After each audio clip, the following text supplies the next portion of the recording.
தொடங்கி 35 முடிய. அப்போது இயேசு, இப்போது மானிட மகன் மாட்சி பெற்றுள்ளார், அவர் வழியாக கடவுளும் மாட்சி பெற்றுள்ளார். கடவுள் அவர் வழியாக மாட்சி பெற்றாரானால் கடவுளும் தம் வழியாய் அவரை மாட்சிப்படுத்துவார், உடனேயே அவரை மாட்சிப்படுத்துவார். பிள்ளைகளே, இன்னும் சிறிது காலமே உங்களோடு இருப்பேன். நீங்கள் என்னை தேடுவீர்கள், ஆனால் நான் போகும் இடத்திற்கு உங்களால் வர இயலாது. இதையே யூதர்களுக்கு சொன்னேன், இப்போது உங்களுக்கும் சொல்கிறேன். நீங்கள் ஒருவருக்கொருவர் அன்பு செலுத்துங்கள் என்னும் புதிய கட்டளையை நான் உங்களுக்கு கொடுக்கிறேன். நான் உங்களுக்கு அன்பு செலுத்தியது போல நீங்களும் ஒருவருக்கொருவர் அன்பு செலுத்துங்கள். நீங்கள் ஒருவருக்கொருவர் செலுத்தும் அன்பிலிருந்து நீங்கள் என் சீடர்கள் என்பதை எல்லாரும் அறிந்து கொள்வர் என்றார். ஆண்டவரின் அருள்வாக்கு. அன்புக்குரியவர்களே, இந்த அன்பு கட்டளை, புதிய கட்டளை இயேசு தருவது எப்போது என்று பார்த்தோம்னா, அவர் தன்னுடைய சீடர்களுக்கு கால்களை கழுவிய பின்பாக இந்த புதிய கட்டளையை கொடுக்கிறார். இந்த புதிய கட்டளையை கொடுக்கும் போது என்ன நடந்து கொண்டிருக்கிறது அப்படின்னா, பாஸ்கா விழாவை கொண்டாடி கொண்டிருக்கிறார்கள். பொதுவாக பாஸ்கா விழா அப்படின்னு சொன்னோம்னா என்னவாக இருக்கிறது அப்படின்னா, இஸ்ரேலிலேயே 2 இனத்தவர் இருந்தார்கள்.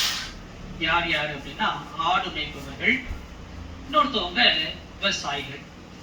ஆடு மேய்ப்பவர்கள் என்ன செய்யறாங்க அப்படின்னா, தங்களுடைய ஆடுகளுக்கு மேய்த்து கொண்டே இருக்கும் போது இடம் விட்டு இடம் செல்லக்கூடிய நிலை அவர்களுக்கு இருக்கும்.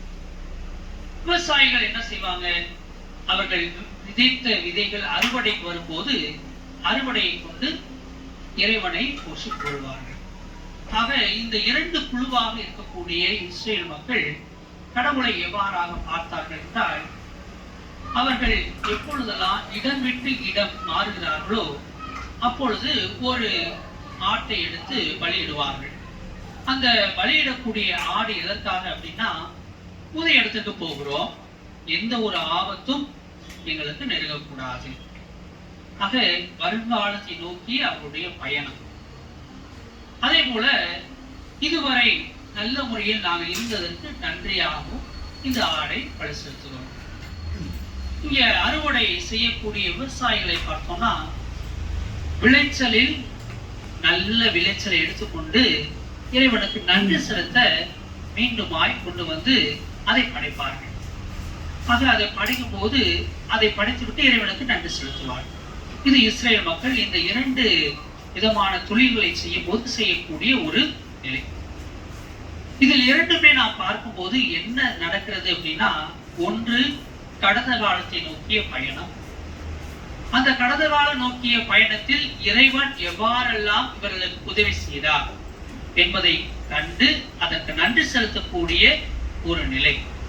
இன்னொன்று என்ன அப்படின்னா, தங்களுடைய எதிர்காலம் எவ்வாறாக அமைய வேண்டும், தங்களுடைய எதிர்காலம் பாதுகாப்பாக அமைய வேண்டும் என்று சொல்லி எதிர்காலத்தை மனதில் கொண்டு இறைவனிடம் மீண்டுமாய் வேண்டக்கூடிய ஒரு நிலை. ஆக இந்த 2 நிலைகளிலுமே அவர்கள் கடவுளை தேடுகிறார்கள்.